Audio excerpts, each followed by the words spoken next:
In 2001, a real-world exercise tested the emergency response to a bioterror attack on the continental United States. The operation was called Dark Winter. Within just a few days, the simulation spiraled out of control. The operation predicted a rapid breakdown in essential institutions, civil disorder, and massive civilian casualties. Dark Winter has revealed how vulnerable we've become. Our lifestyle, our security, our safety depends on a delicate and unstable economy. We've created a system so complicated that we no longer understand how to control it. Oil, power, shipping, transport. We live in a complex world. And the more complex it gets, the more fragile it becomes.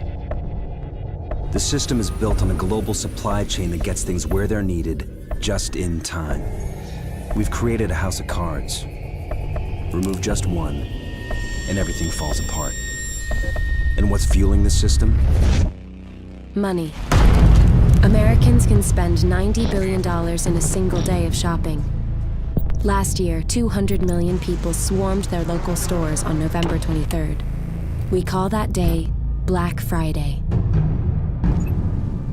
Did you know that a flu virus can survive on the surface of a banknote for up to 17 days? One day, there will be a pandemic. It could begin during the crush of Black Friday sales.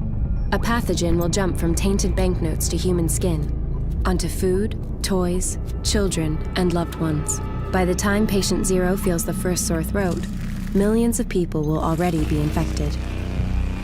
From this point, the breakdown will happen fast. Day 1, hospitals will reach capacity. Panic will strike.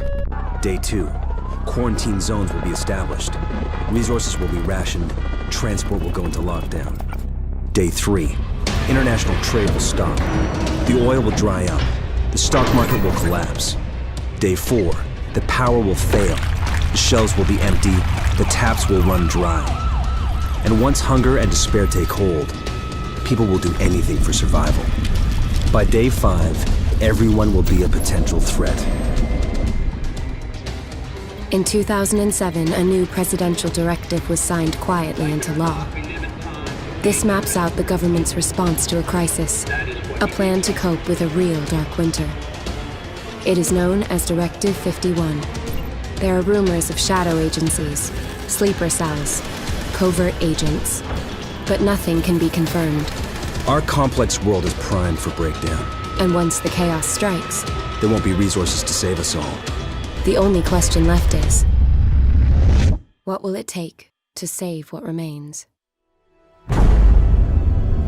They said it was just the flu. But it turned out to be something else entirely. We followed our orders. Isolate the sick in a quarantine zone in the middle of Manhattan and stop the contagion from spreading. We started to lose count of casualties. We built a wall to contain the sick. But we lost control of the situation. And that's when the power went out. Rioting, looting, chaos. They ordered us to pull out all troops within a few hours. We left everything behind, in a zone saturated with contamination. We left our best equipment, our most powerful weapons, and the only hope for a cure.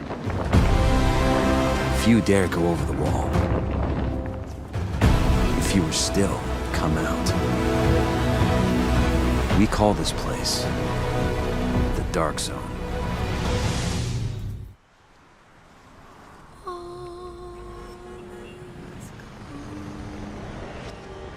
It's hard to watch something you love destroy itself, to see it fall apart. Disaster always feels so distant, detached. Someone else's struggle in some faraway place.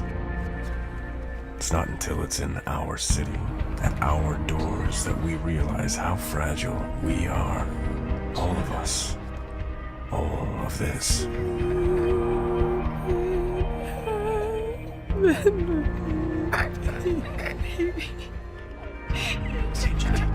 No, baby, Steven.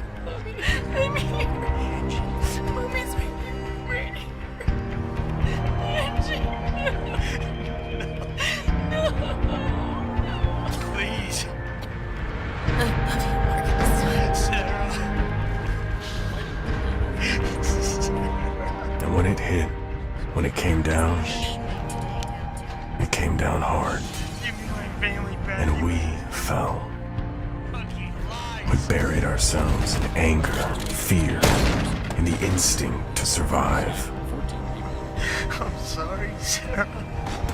I'm just not strong enough.